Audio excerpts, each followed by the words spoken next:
শুধু আমরা যেখানে দাঁড়িয়ে আছি এবং দেখেন এটা ইছামতি নদী। এই নদীটার পাশ দেখেন সবুজ গাছগুলো কিভাবে হয়ে গেছে। এই গাছগুলো সুন্দরবনের গাছ। পাশ দিয়ে অটোমেটিক দেখেন অটোমেটিক হয়ে গেছে। বীজ সুন্দরবন থেকে আসছে। এখানে ভিতরেও গোলপাতার গাছ আছে। আর পাশ দেখেন পাওয়ার প্ল্যান্টের চুল্লিটা কিভাবে উঠে গেছে আর কিভাবে ধোয়া বেরোচ্ছে। পাশেই পাওয়ার প্ল্যান্ট, বেশি দূরে না, 10-15-20 গজ সামনেই এই বাগানের পরে হলো পাওয়ার প্ল্যান্টের চুল্লি। আর এখন বিদ্যুৎ উৎপাদন হচ্ছে। আর দেখেন এখন ভাটা হয়ে গেছে, পানিগুলো বেড়ে গেছে, চলে গেছে। আর মনে হচ্ছে যে এখানে মানে সেচ দিয়ে ছেঁচাইছে, আসলেও ছেঁচানো না, এখন ভাটা হয়ে যায় শেষ মুহূর্তে। মনে হচ্ছে যে এখন হবে, জোয়ার আসবে, এই জন্য পানি দাঁড়াই গেছে। আর পাশে দেখেন ধানের ক্ষেত, মালিকের ধানের ক্ষেত করছে। ধানটা ভালো হয়নি। আর যেহেতু ভালো হয়নি, এই জন্য চাষেরও সমস্যা ছিল, কৃষকেরও সমস্যা ছিল। আর এখানে মাঝে মাঝে এখানে শীতের মৌসুমে এখন মাছ নাই, তবে কিছু মাছ আছে, তেলাপিয়া মাছ।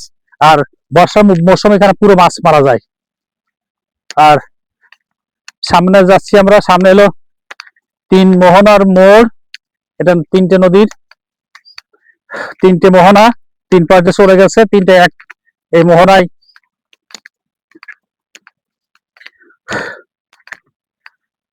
দেখেন একটা ভাই সে তার নৌকা দিয়ে চিংড়ি মাছ ধরছে। চিংড়ি মাছ ওই দেখেন ভাই বসে বসি দিয়ে চিংড়ি মাছ ধরছে। এখন কি একটা পাইছেন মাছ ভাই? একটা পাইছেন?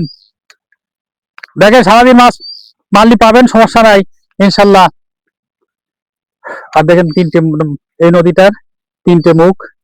এখন দেখেন এই যে পানি ঘুরছে, মানে এখন জোয়ার শুরু হবে।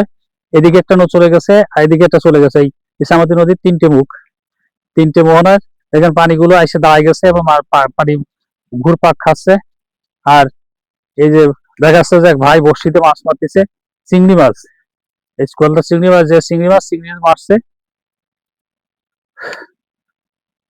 সমাজে শুধু। আর এই পানিটা এখন থেমে গেছে। আর পাশ দেখুন,